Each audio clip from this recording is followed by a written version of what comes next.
Olá, tudo bem com você? Eu sou Jeremias Gomes, você está no Alesp Cidadania e hoje é um tema recorrente que a gente gosta muito de falar aqui na Assembleia Legislativa de São Paulo, que é educação, especialmente aqui na capital paulista, porque a gente vai conversar com a representante do Instituto Relute Mais. Já ouviu falar? Fica na zona norte de São Paulo, é um local que tem aí 2, 3 anos, a gente vai entender daqui a pouquinho, de experiência depois aí da pandemia.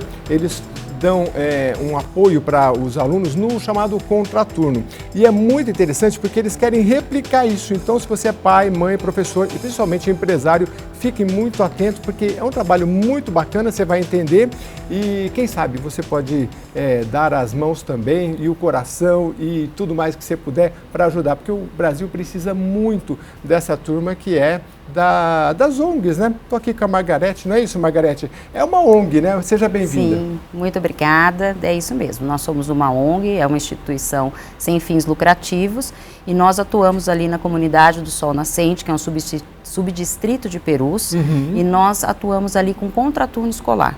Ou seja, nós tiramos as crianças da rua no horário que elas não estão na escola. Contraturno quer dizer, estuda de manhã, fica com vocês à tarde, estuda de tarde, fica isso mesmo. Com vocês de manhã. Mas eu fiquei interessado em saber como é que você teve essa vontade, né? Porque você é psicanalista, vem do ramo de eventos e um dia você estava andando por lá. Como é que foi? Foram amigos que te convidaram? Sim. Eu sempre gostei muito do social, sempre que tinha oportunidade, atuava de alguma maneira. Mas a minha carreira estava totalmente focada em eventos. Mas eu também sou professora. Então, eu sou professora de história. Então, a área da educação sempre foi uma paixão também ali, né? Mas a carreira que estava tomando todo o meu tempo ali era a carreira de eventos. E há 2 anos eu recebi o convite de ir conhecer esse espaço. Esse espaço, naquele momento, estava com o projeto sem atuação, por conta da pandemia. Tinha acabado, né, de passar a pandemia, então eles não tinham conseguido retomar. E veio a ideia de fazer uma parceria por conta desse perfil executor, né, que eventos exige que o produtor tenha. E eu falei, bom, vamos encarar esse desafio.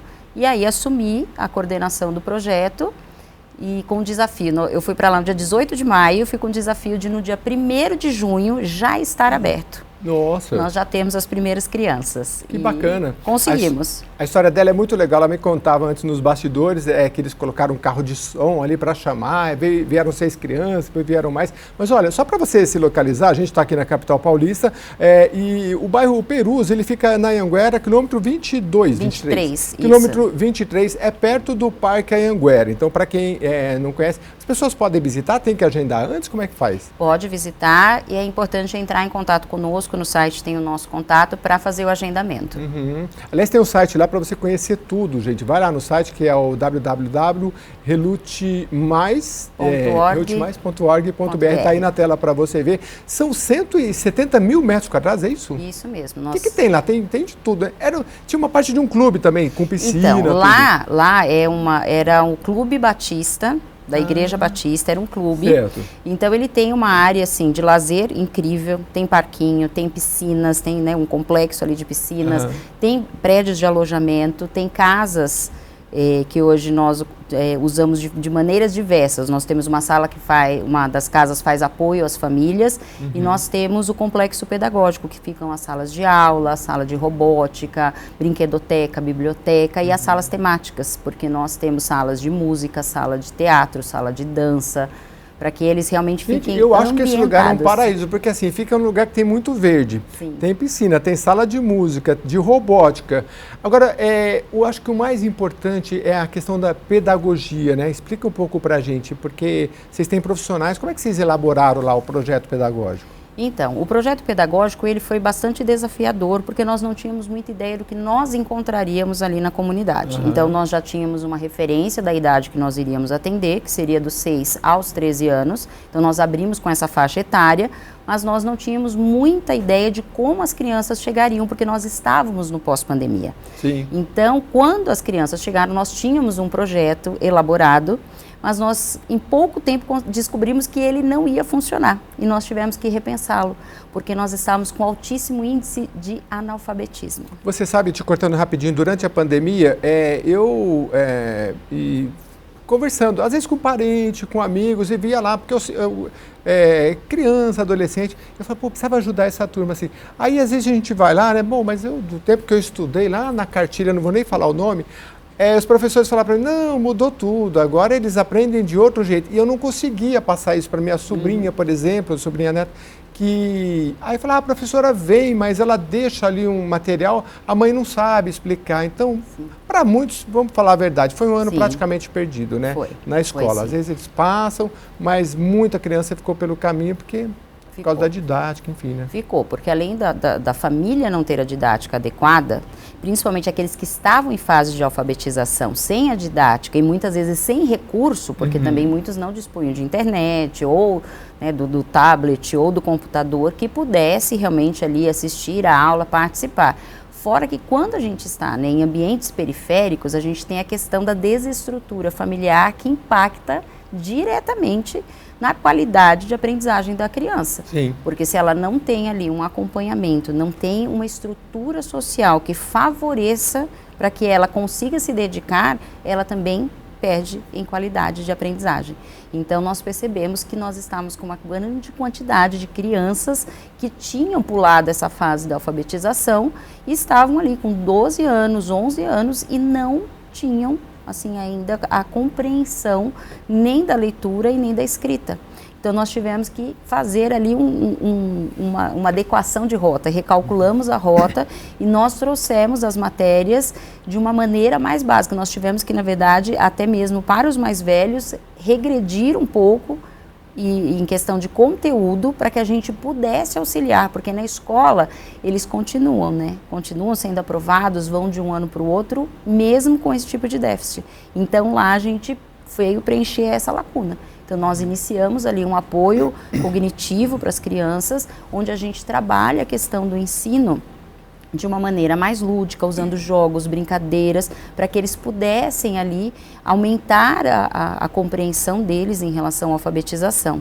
E aqueles que apresentavam uma dificuldade maior, nós temos uma sala separada, onde a pedagoga atende no máximo 3 crianças. Então é um atendimento assim, bem personalizado, dentro da condição daquela criança, do nível de desenvolvimento dela, para que ela possa realmente ser alfabetizada.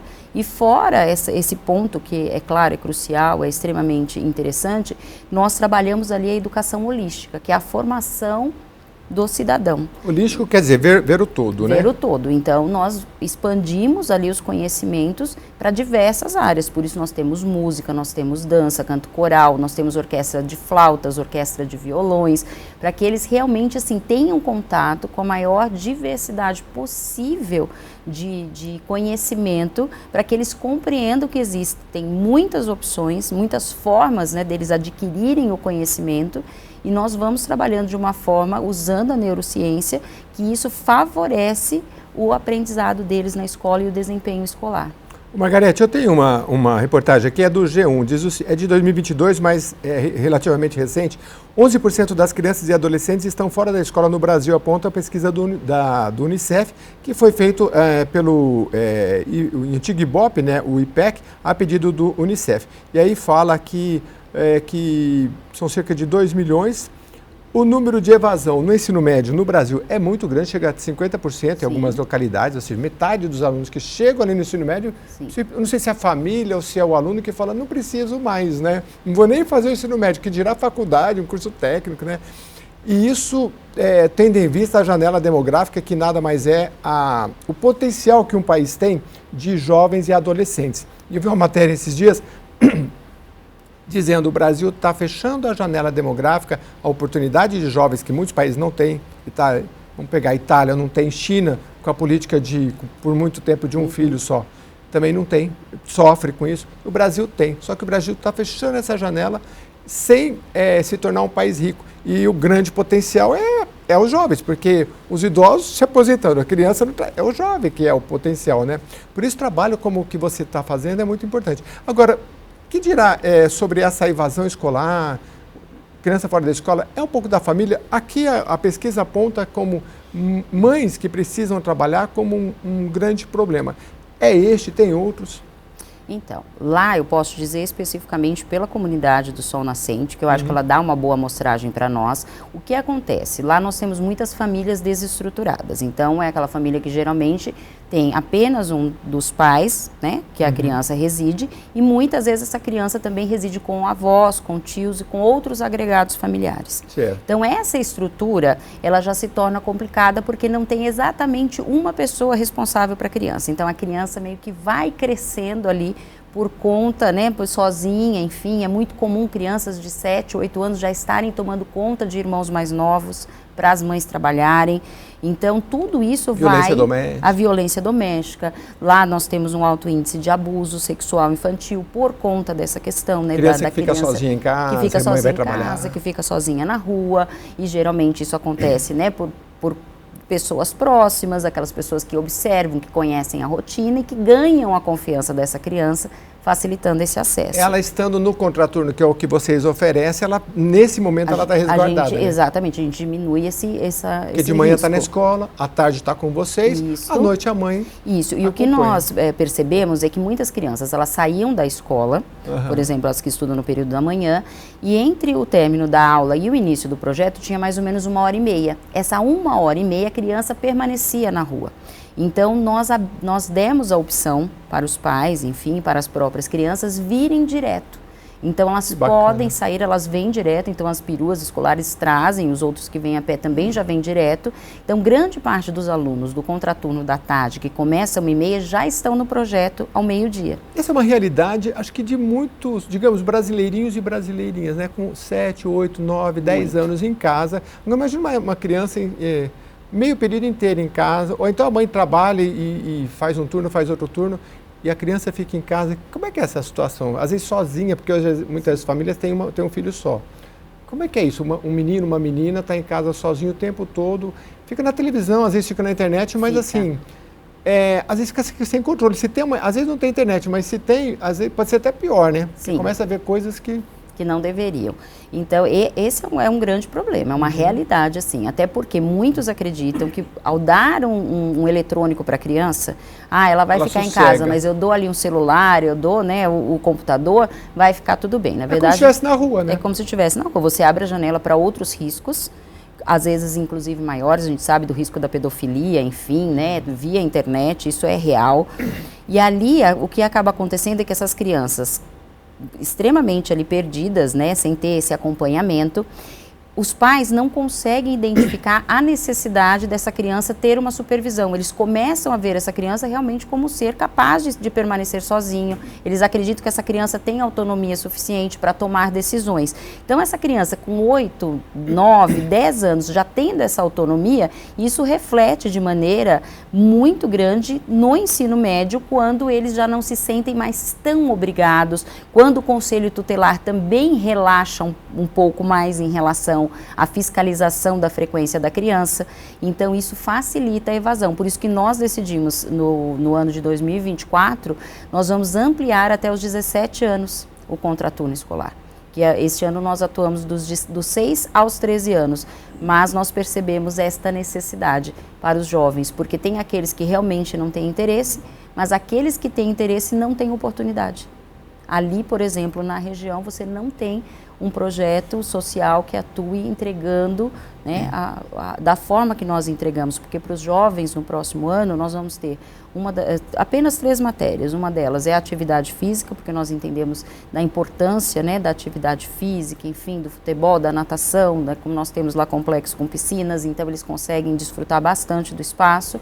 Então a gente tem atividade física, o desenvolvimento socioemocional, onde nós vamos trabalhar desde gestão de emoções, até mesmo postura em entrevista de trabalho, elaboração de currículo, marketing pessoal, né, carreira, como lidar com tudo isso, porque para eles isso é uma realidade muito distante, antes de mais nada, é algo com o qual pouquíssimos sonham, né, porque muitos deles você conversa, eles não têm assim uma perspectiva, eles não têm sonhos, eles não conseguem nos dizer, eu quero ser tal coisa, eu quero fazer tal coisa, é muito limitado. E muitas vezes quem está ao redor também não tem isso, né? Não tem um espelho no pai, na mãe, no irmão. A gente entrevistou essa semana aqui um jovem, né?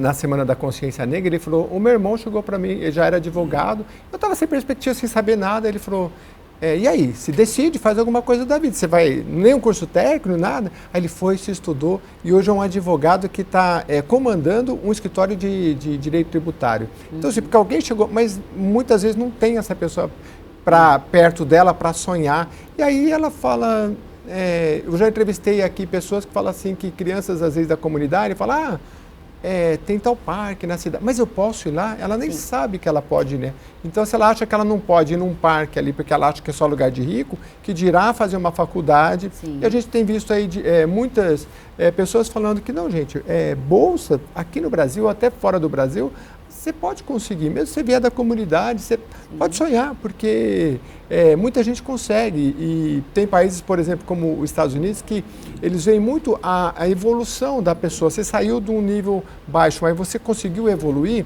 eles colocam isso no currículo, né? Então tem gente que entra em Harvard, porque não é só que você é um super, fala inglês maravilhoso, teve as melhores notas. Às vezes não. Às vezes o seu esforço de ultrapassar barreiras é olhado e você consegue uma bolsa, um lugar bom, então é preciso sonhar. Bom, a gente, para fazer um resumo, você que está nos acompanhando, estamos falando com a representante do Instituto Relute Mais, que fica na Zona Norte de São Paulo. Eles têm um projeto com 170 mil metros quadrados, é isso, né? É isso mesmo. Ali no quilômetro 23 da Anhanguera, um dia você vai lá visitar e conhecer. Ali não é só, antigamente era um clube, então tem piscina, tem tudo, mas tem oficinas das mais diversas. Eles têm uma pedagogia muito específica e agora o mais importante, a notícia melhor deste programa, eles querem ampliar e replicar isso. Então eu queria entender um pouquinho com a Margarete, porque primeiro como é que funciona assim, quem é que mantém o Instituto e como é que é esse projeto para você espalhar, não sei se é começando pela capital, enfim. Então, nós somos mantidos por um grupo de empresários, nós recebemos deles, né, todo o aporte necessário para que a gente consiga ter ali a movimentação e executar. Porém, nós estamos abertos a parcerias de empresas que queiram nos auxiliar, nos apoiar. Por exemplo, nós temos ali um consultório, né, de dentista que precisa ainda, né, ser melhorado. Então, muitas vezes, alguma marca, alguma empresa que tem interesse em nos auxiliar. Fora, enfim, livros para a parte da biblioteca, computadores para a sala de informática. Nós temos ali demandas, né, e estamos abertos a receber essa parceria. E a ideia de replicar o projeto é porque nós, apesar de nós termos pouco tempo, nós conseguimos medir o resultado. Então, nós conseguimos avaliar o desempenho das crianças, a melhora na escola, porque nós temos esse contato com as escolas da região, com as escolas oficiais, para verificar assim, se a criança que não estava alfabetizada conseguiu mudar, né, alfabetizou, mudou na escola, como ficou o desempenho, o retorno do familiar ali, da comunidade. Essa criança antes ficava na rua, agora ela está diferente, antes ela não fazia nada, agora ela já sabe tocar um violão. Porque vocês são relativamente novos ali, começou em 2022. 22, tem um ano, né? Nós temos um ano. Já completou um ano? Já completou um ano. E vocês já conseguiram fazer essa medição ou é muito cedo ainda? Nós conseguimos fazer porque nós pegamos o final do ano letivo do ano passado, então nós tínhamos muitos alunos que quando ingressaram estavam ali com risco de não conseguir acompanhar, de não passar e conseguiram, né, esse desempenho, conseguiram acompanhar o conteúdo e que esse ano, a gente já está praticamente terminando o ano letivo, né, mais alunos chegaram, nós começamos com 6 alunos, hoje nós temos 237 e temos lista de espera aí para 2024. Nossa, 237, parabéns, bastante. Bastante criança. E não dá para, se tivesse mais espaço, poderia ter mais, mas não, por enquanto não dá. Não, nós estamos abertos, tanto que nós estamos recebendo matrículas, no momento as matrículas estão abertas, inclusive para os jovens. Os jovens a gente vai trazer aí em torno de 120 jovens, né, da faixa dos 14 aos 17, nós vamos montar 3 turmas. Quando vai começar de 14 a 17? Começa em fevereiro, junto com o ano letivo do próximo ano. Então já o ano que vem? Já o ano que vem, as matrículas já estão abertas, então os jovens já podem vir. E além disso, o que acontece? Fora receber os jovens de fora, nós temos alunos que ingressaram conosco o ano passado com 12, este ano estão com 13. Então o ano que vem, ou nós teríamos que tomar a decisão de descontinuá-los no projeto, encerrando, né, as nossas atividades indo até os 13 anos, ou nós já ampliaríamos o nosso atendimento para que a gente pudesse pegar esses jovens que já estão conosco e ir caminhando com eles e deixá-los ali praticamente à porta da faculdade, né? Sim. Então, por isso nós decidimos ampliação. Então, nós já temos os internos que vão ocupar essas vagas e está aberto para alunos novos. Então, a gente tem, de um lado, problema grave na educação brasileira, a evasão escolar. E eu me lembro de uma entrevista da Finlândia, sempre citada como um local, um estudo, e a secretária, a ministra da Educação uma vez dizia assim, olha gente, vocês vêm aqui procurar, mas não tem novidade. A gente não tem um super ensino, a gente tem um ensino bom e é para todos. Essa é a diferença, é para todos. Porque você pega um país subdesenvolvido, a gente tem ilhas de excelência, a gente tem criança que se destaca em matemática. A gente está gravando esse programa no momento, talvez, não sei se a senhora se lembre, é você, né? De uma menina que falou, brasileira, que descobriu uma fórmula para calcular, acho que a raiz quadrada diferente. Diferente, isso mesmo. Chegou a ver isso? Está aí no noticiário. Sim. Olha, e quantas riquezas a gente não deve ter perdido aí nas comunidades, sim, né? Lá entre os seus alunos, você viu assim, falou, poxa, isso aqui é um tesouro aqui que é muito... Deve ter vários, né? Temos vários. Temos com talento para música. Temos, assim, meninas que cantam, que é absurdo, assim. No primeiro dia de aula de canto coral, assim, tipo, de todo mundo parar e ficar impressionado com a qualidade de voz. E assim, a criança falar, eu nunca cantei. Eu sempre tive vergonha. Se não fosse o projeto, talvez passaria a vida escondido. Sem um talento escondido. Na robótica, a gente trabalha muito a questão do pensamento computacional, né? O maker, enfim, ali a construção. E nós temos alunos, por exemplo, que estavam com problema de comportamento, assim, dificílimo. Nós já tínhamos feito várias intervenções, chamado a mãe, enfim, a gente já estava assim, o que vamos fazer? Quando a gente introduziu a robótica, ele simplesmente se apaixonou.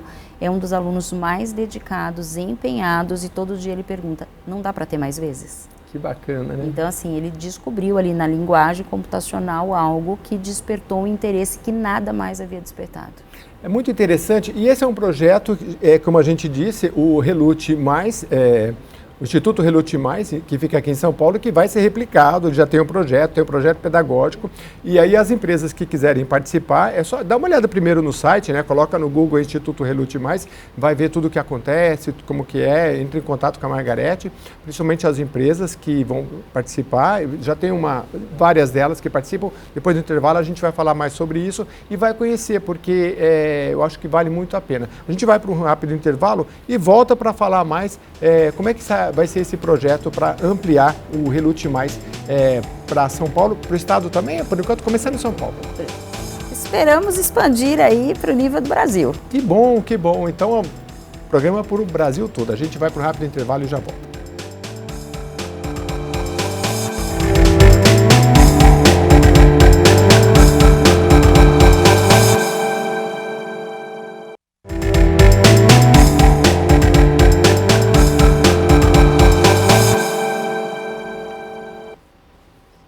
Estamos de volta conversando com a responsável, a presidente do Instituto Relute Mais São Paulo, que fica aqui na capital de São Paulo, na capital paulista.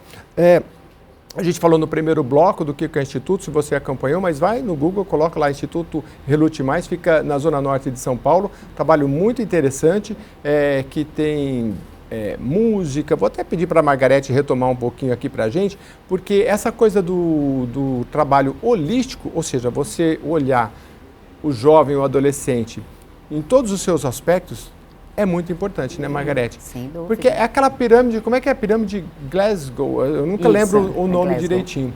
Primeiro você tem que alimentar, depois você tem a outra necessidade da moradia, depois a psicológica, né? Senão não adianta, o aluno não vai, né? Para frente. Não vai, a gente precisa olhar para esse aluno como um todo, porque ele chega não só com uma demanda pedagógica, mas ele é um ser humano muitas vezes com questões sociais complicadas, ele chega muitas vezes dentro de um contexto familiar difícil. Então, eu pego um aluno, coloco ele em sala e de repente ele não desempenha, ele não consegue, né, avançar. Tem questões de comportamento, de concentração. Então, vai para as psicólogas. Elas vão dar uma olhada ali, começar a conversar. Muitas vezes essa criança, ela não tem uma questão, né, de realmente assim, ela não tem algum TDAH, ela tem um TOD. Não, muitas vezes ela está passando por uma situação em casa que é muito complexa para ela não consegue lidar com aquilo. E aí ela não vai conseguir desempenhar. Então, por exemplo, uma criança que em casa vê o pai batendo na mãe, ela chega no outro dia para o projeto ou para a escola com essa bagagem. E eu não posso desconsiderar isso. Eu não posso exigir que ela se sente, que ela simplesmente ali se concentre no estudo e deixe isso guardado ali no bolso. Quando chegar em casa, ela vai lidar com isso. Não tem condição. Então, ali o que a gente faz é olhar para essa criança de uma forma a enxergar o todo. Tanto a parte biológica, a parte psicológica, a parte social. Eu preciso dessas 3 áreas, nós somos seres biopsicossociais, nós precisamos disso integrado e completo para que a gente consiga ter um bom desempenho. Senão eu fico investindo na parte pedagógica, não consigo resultado. Porque muitas vezes essa criança experimenta coisas terríveis no ambiente doméstico. Então, nós precisamos olhar. Então, a psicologia faz uma triagem. Nós já tivemos casos de precisar acionar conselho tutelar, porque realmente a criança estava exposta ali a um determinado tipo de violência. E tivemos até criança que foi institucionalizada, que o conselho tutelar entendeu que não era possível que ela permanecesse em casa. Então, a nossa ideia ela é realmente dar esse aparato, para a criança, olhar para ela como um todo e ter esse cuidado, porque na escola não tem condição disso acontecer. O nosso sistema educacional não permite. Durante a pandemia, Margarete, eu fiz muitas entrevistas online, E a gente via de tudo. A gente via cidades que falam, não, aqui, por exemplo, São Caetano, que é uma referência, Então, eu falei, a gente já tinha um problema. Como é que chamava o sistema do Google Educator, alguma coisa assim. A gente já usava e agora a gente aprimorou. Maravilha. Tinha cidade que fala, não, a gente que não tem nada, a gente manda para o WhatsApp, quem tem Facebook vai pelo Facebook, vai do jeito que dá, aquela apostila, aquele ensinamento do dia, a gente está aprendendo. Então, assim, a gente tem desigualdades no Brasil e mesmo no estado de São Paulo. Então, como é que você vê essa questão? Porque o pessoal fala, não, salvo engano, no Chile, o que eles fizeram na pandemia? Tablet para todo mundo. O Brasil é muito grande, às vezes não dá para dar tablet para todo mundo. Mas não é só o tablet também, porque são muitas questões, Aí tem o tablet, mas não tem internet. Aí tem que ter o Wi-Fi. Tem o tablet, tem o Wi-Fi.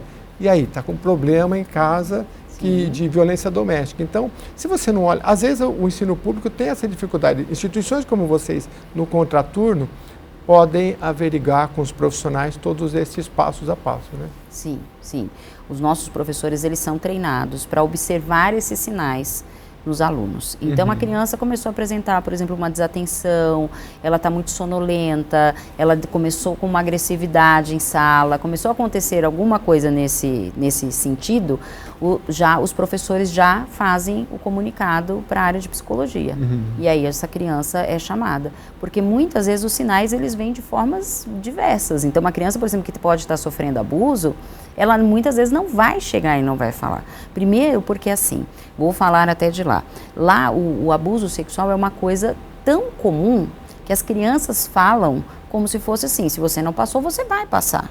Então elas, em roda de conversa, elas falam, em casa foi o tio, aqui foi não sei quem, com a minha irmã foi o padrinho, enfim. Então assim, é tão comum que eles não conseguem enxergar que aquilo é realmente problemático, que aquilo realmente não deveria estar acontecendo. Muitos falam, não, mas minha mãe também falou que aconteceu com ela e que está tudo bem. Tipo, meio vida que segue. E a mesma coisa a violência doméstica. A questão Às vezes a violência é uma linguagem que já está naquele lar, está naquele lar. Uma linguagem, não é assim, porque às vezes a gente vem de um lar que fala, não, tudo bem, as pessoas são calmas, mas tem lar que assim, é grito e xingo e pancada o tempo todo. O tempo todo, E aquela linguagem que a criança tem, e ela vai multiplicar isso na escola, Ela chega com essa linguagem de violência, Sim, ela chega com essa linguagem de violência porque é um comportamento aprendido. E ela aprende aquilo dentro do ambiente de segurança dela, então ela acredita que aquilo é padrão. Inclusive as crianças assim, elas começam a compreender que existe acolhimento, que existe conversa lá conosco. Porque elas não vivenciam isso. Então, é difícil você exigir de alguém que não teve um comportamento diferente. Então, ali a gente tem tanto a entrega dessa parte pedagógica, quanto esse olhar extremamente cuidadoso e completo para essa criança. Você é professora de história, eu não sei se você chegou a lecionar no ensino público, mas assim, Hoje, com inteligência artificial, tudo é muito rápido, a informação, o conteúdo você tem rápido. No estado de São Paulo, por exemplo, pedagogas que estiveram aqui comigo na Secretaria da Educação disseram que vão implantar, nesse ano 2024, uma parceria com o Instituto Fundação Salman Khan, que tem de tudo lá, né? Você entra lá, tem de todas as séries, matemática, português, biologia, então esse conteúdo tá rápido. Agora, esse outro lado, já falando da questão holística que vocês têm lá no Instituto Relute Mais, desse olhar do professor conversado, essa individualização, você acha que daqui para frente é sempre mais assim, já que o conteúdo você tem ele mais fácil? Ou pelo menos deveria ser, né? Mesmo na escola pública. Eu acho assim, nós temos um posicionamento, já que nós somos contraturno, melhor do que o da escola. Mais equipado. Porque, além de estarmos mais equipados, nós também ocupamos um lugar mais confortável. Que lugar mais confortável é esse? A escola, ela tem que ter uma entrega de conteúdo, ela tem que aprovar meta, ou reprovar, ela tem uma meta, exatamente. Ela porque tem que o filtro é o Enem, né? Exato. Então, ela tem que fazer aquilo. Então, quem está com condição vai acompanhando, quem não está, infelizmente, ou corre atrás ou só vai. Né? E depois chega lá no Enem, esse aluno é aquele aluno que não consegue. Né? Porque ele não vai acompanhando e aí chega lá, a gente tem esse filtro. E nós, por outro lado, nós não temos essa obrigação, eu não tenho que aprovar ou reprovar o aluno. Eu tenho que dar o suporte para que ele consiga desempenhar na escola. Então, por isso, o meu olhar, ele consegue ser mais humanizado. Porque eu não tenho a prova, eu não tenho esse controle, eu não tenho a tarefa, eu não tenho que exigir dele isso. Ali, a gente vai pelo outro lado. Então, quando eu entrego, né, quando a gente faz a tarefa com a criança, ela vai fazer ali.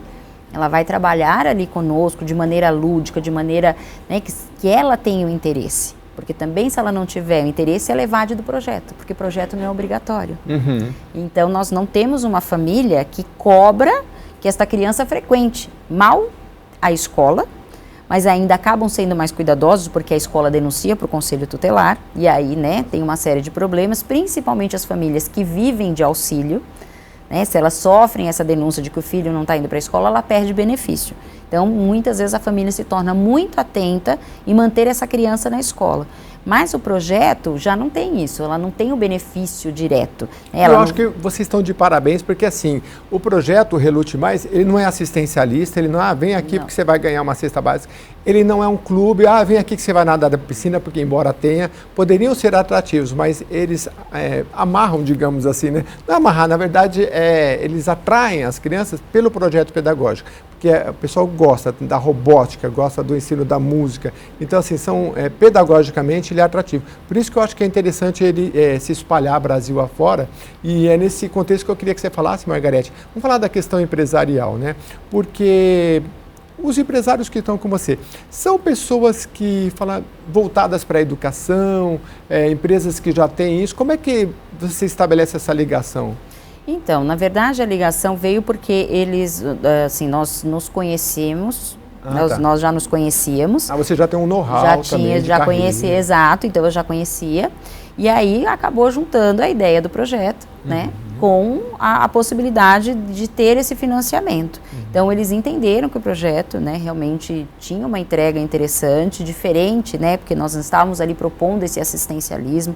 Nós poderíamos ali abrir, enfim, fazer, olha, vem, a família vem, traz a criança, ganha uma cesta básica, mas não. Hoje, os pais não têm benefício direto nenhum, nesse sentido, né, nenhum benefício material. O benefício que eles têm é essa construção da cidadania da criança que eles colocam ali no projeto.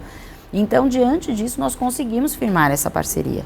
Então, nós temos uma relação de transparência muito grande, né, onde todo o valor investido é justificado, é provado, é comprovado, né, tudo que acontece ali.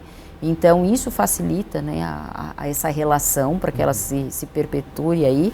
Então... Entendi. Mas sabe o que eu acho muito interessante e que sempre eu divulgo aqui? Que é o seguinte, por exemplo, no imposto de renda, você tem lá, quando você vai fazer o imposto de renda, você tem a possibilidade de doar para instituições. Isso é muito interessante porque assim, o dinheiro ele vai para o governo de qualquer forma. Tanto para a pessoa física quanto para a jurídica, que também tem incentivos do ICMS, tem vários projetos, quem é empresário conhece. voltado para a cultura e para a educação, você tem a oportunidade de falar, não, eu quero que, eu estou aqui no bairro, se eu investir aqui, a minha própria empresa vai ser beneficiada, meus familiares estão aqui, os empregados estão aqui, eu quero investir aqui. Você tem, por meio de projetos como o seu, a possibilidade de fazer isso, tanto pessoa jurídica, por meio física, por meio de imposto de renda, e jurídica também, porque tem isenções. Então, de qualquer forma, esse recurso vai, e aí se for para Brasília, depois vai ser redistribuído, ou mesmo no Estado de São Paulo, vai ser redistribuído conforme os parlamentares e o orçamento definir. Mas você tem essa possibilidade de falar, não, o projeto Relute Mais, está na Zona Norte, eu moro aqui, eu tenho empresa aqui, eu quero que isso também vá para o entorno onde a minha empresa está. Então é uma oportunidade de você fazer com que o recurso fique alocado ali próximo de você. E eu acho isso muito interessante. Uma forma de participação política também. Agora eu queria que você falasse também um pouco sobre mães e responsáveis, porque hoje não é só mãe, né? No Brasil, isso é pesquisa que avançamos na conscientização da importância do estudo. Mas, ao mesmo tempo, você ainda vê muitas famílias que falam, estudar é legal, mas, sei lá, qual é o comportamento dos pais, tutores e jovens? Porque a gente vê muito falar, jogador de futebol, influencer, né?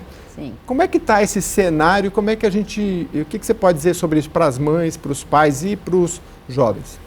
Então, hoje eu acho que essa questão dessa terceirização, né, da criação do filho, ou seja, através de alguém que fica ali meio que eu tomo conta dessa criança, mas eu não educo, porque existe essa diferença, né? Existe aquele núcleo familiar que alguém assume ali, eu tomo conta, eu vou ficar de olho para ver o que ele está fazendo. Isso não constrói. Isso não vai edificar, isso vai impedir, por exemplo, que a criança se acidente, vai impedir, por exemplo, que ela saia sem uma autorização, mas você não está entregando nada além desse cuidado mínimo que é necessário, mas você não está entregando nada além disso. Então, o que acaba acontecendo? Eles não veem a perspectiva, não conseguem enxergar a saída, porque muitas vezes, dependendo da história prévia, né, desse responsável, dessa mãe, desse pai, muitas vezes eles também não têm. Eles, as crianças, os jovens, você está falando? Os próprios pais, muitas vezes, já não têm muitas perspectiva. Então, ele não consegue passar isso. Então, ele não consegue estimular, ele não consegue incentivar. Por exemplo, eu tenho 237 alunos. Quando eu tenho reunião de pais, eu tenho menos de 10% de pais que comparecem, de pais irresponsáveis. Os outros não aparecem. Eu tenho pais, por exemplo, lá, responsáveis que a gente convoca, enfim, pede a presença e eles não vêm. Então, nós tivemos que criar até mesmo uma estratégia para conseguir a aproximação deles. Então, por exemplo, a gente faz um dia da família, onde nós apresentamos tudo que a criança aprende lá no projeto. Então tem o espetáculo do teatro, tem a apresentação do coral e ali, né, a gente faz as apresentações. As pessoas veem como se fosse uma reunião do síndico, tem que ir lá na chatice, escola. Mas assim, eu não sou obrigada, né? Na escola assim, eu não vou dar problema. No projeto, qual o problema que ele vai ter? Ele não vai ter problema, porque eu vou fazer o quê? Olha, querido, você não vem mais pro projeto porque teu pai não vem? Ele, na verdade, já está no projeto exatamente porque ele está desprovido dessa estrutura. Então, né, eu fico sem condição. Então, a gente vai criando essa estratégia. Então, agora, nós fizemos esse evento, né, que nós tivemos uma experiência, foi muito boa, fizemos essas apresentações e depois as crianças conduziram os pais às salas de aula e eles participaram da mesma atividade que a criança teve. Mas conduziram como? Vocês fizeram um dia, falaram, não, vocês chamem seus pais? Passaram um sábado, isso, os pais vinham, só que nós usamos um atrativo, né? Certo. Que era o quê? Desfrutar do lazer do espaço. Na parte da tarde. Então, eles veriam a apresentação das crianças e aí as crianças, após a apresentação, levariam os pais às salas de aula. Eles então participaram da oficina de socioemocional, participaram de uma aula de robótica, participaram de aula de artes, do apoio cognitivo. Então, eles fizeram jogos de raciocínio, enfim, né, caça-palavras, montamos a tenda da leitura, porque lá a gente trabalha a leitura, como a gente tem um espaço muito diverso, nós colocamos tenda na área externa e cada semana essa tenda está num espaço. E aí as crianças fazem um momento de leitura nesse espaço. Então, você acha que essa ideia vai prosseguir, chamar os pais para um atrativo assim? Sim. Vai aprendendo, né, Margarete? Porque aí nós tivemos 600 pessoas nesse dia. 600 pessoas. 600 pessoas nesse dia. Quer dizer, você uniu ali um dia de lazer e tal, mas que também pôde conversar com os pais, falar, olha, está acontecendo isso, tá... E o interessante é que a maioria dos pais chegavam para a gente e falavam, eu não tinha ideia que eles aprendiam isso aqui. Eu achava que eles ficavam aqui brincando. Porque, né, de novo, eles não têm o conhecimento, fica difícil eles terem uma visão maior. Então, nós tivemos que abrir o projeto para eles, para que eles entendessem o que nós fazemos lá, para serem nossos parceiros. Porque mesmo com tudo que nós ofertamos, nós temos a evasão. Porque tem a criança que vai lá do tipo assim, ou a família leva com a ideia de eu vou ganhar alguma coisa, então pergunta, a gente recebe alguma coisa, tem alguma coisa? Não, não tem nada. Então, então vou ver se ele vai vir mesmo. Outros, por exemplo, a criança vem com a ideia de que aqui é um clube, eu vou vir, eu vou usar a piscina, eu vou fazer o que eu quero. E não, existe uma questão de disciplina, eles precisam, né? Tem fila, tem horário para comer, tem entrada e saída de sala de aula em ordem. Então, assim, não dá para fazer o que quer. E aí, aqueles que vão com essa ideia de que lá é um clube, é um lazer, eles acabam querendo sair do projeto. Eu acho que a dificuldade é inicial, porque depois também a escola, o instituto, como o que vocês têm, começa as famílias vão falando, boca a boca, olha, meu filho melhorou, tem esporte, o esporte é maravilhoso para disciplinar, o filho começa a ficar mais disciplinado em casa, né? Tudo começa a melhorar, né? Então, acho que essa própria propaganda que vai se fazendo porque, olha, quando nós decidimos, né, que haveria abertura do projeto no dia 1 de junho de 2022, que eu estava te contando a história, nós colocamos um carro de som pelo bairro. Então, essa foi a única propaganda que nós fizemos até hoje. Depois disso, realmente foi o boca a boca, e principalmente das crianças, das próprias crianças, convidando o amiguinho da escola para ir para o projeto, porque lá era legal, era bacana e eles também iam continuar brincando juntos, né? Iam expandir aquela relação social que eles tinham na escola também para o projeto. E outras mães que acabavam encontrando e falavam, tá lá, e assim, então de lá para cá a gente não fez mais nenhum tipo de divulgação, né? Nós temos, claro, a rede social, temos o site, mas nós não precisamos investir em mais nenhum tipo de divulgação, porque realmente a gente tem procura, a gente tem matrículas praticamente todos os dias, porque a gente mantém as matrículas abertas ao longo do ano, porque os nossos conteúdos, eles não são como os conteúdos da escola, que se a criança entrar numa determinada fase, ela perdeu alguma coisa. Então, ela consegue integrar e entrar a qualquer momento do ano no projeto. Então, nós temos essa constante procura pelas matrículas. Muito legal.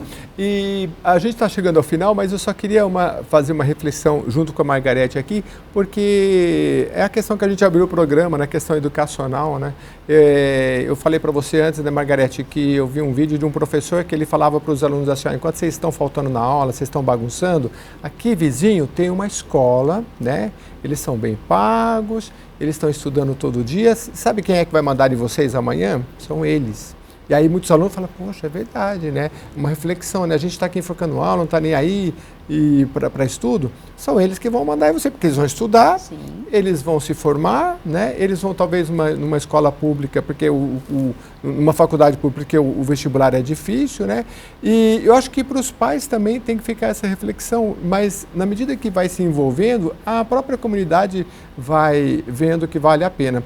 Agora, em nível nacional, né, a gente até citava aqui, por exemplo, eu vi um vídeo na Coreia do Sul que os alunos, o governo falou, olha, vocês não vão ficar mais do que meia-noite aqui para estudar para os cursinhos, né, tem que voltar para casa. Tamanha a vontade deles de estudar e passar. Japão também, assim, Japão até é um pouco exagerado, né? Você não passou na primeira, numa USP lá, você não passa mais, né?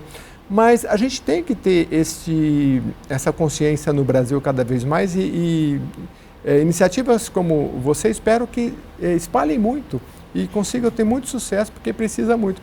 A participação da sociedade, né? Sim. Porque o governo, a gente está aqui numa casa legislativa, tem o orçamento, tem tudo direitinho, né? Mas se a sociedade não participar, os pais, a comunidade, todo mundo, quem está no bairro, porque isso é uma coisa que acontece muito em capitais, metrópoles, né? A gente é muito individualizado, trabalha longe, né? Às vezes no interior é diferente. Então, em capitais, assim, a gente precisa cuidar mais do nosso bairro. As crianças podem fazer muito pelo bairro. Então, tipo, no bairro tem uma praça. Vamos lá, as crianças, envolve os pais, vamos limpar a praça, né? E política, vamos na Câmara Municipal, vamos lá na Assembleia conhecer. Vamos fazer um projeto de lei aqui, tem um projeto muito importante aqui do Parlamento Jovem. Então, as atividades das escolas, elas podem crescer muito, né, e participar da comunidade cada vez mais. E já falei demais, mas eu queria que sua reflexão para finalizar, porque você que está com a mão na massa, que você deixa de recado para as crianças, para os adolescentes, para os pais e para os empresários nessa sua empreitada aí educacional aí pelo Brasil? Eu acho que, primeiro de tudo, a gente tem que pensar fora da caixa, porque a gente sempre, assim, culturalmente, o Brasil, ele sempre espera que alguém faça por ele. Então, a gente sempre espera o político, a gente sempre espera o chefe, a gente sempre espera o outro fazer por nós. Então, a gente se coloca ali naquele lugar de eu preciso receber, porque, olha, eu já faço, olha, porque eu já venho, olha, porque eu já moro longe, ai, porque eu já tenho isso. E a gente fica esperando, só que, na verdade, nós precisamos nos transformar em agentes também.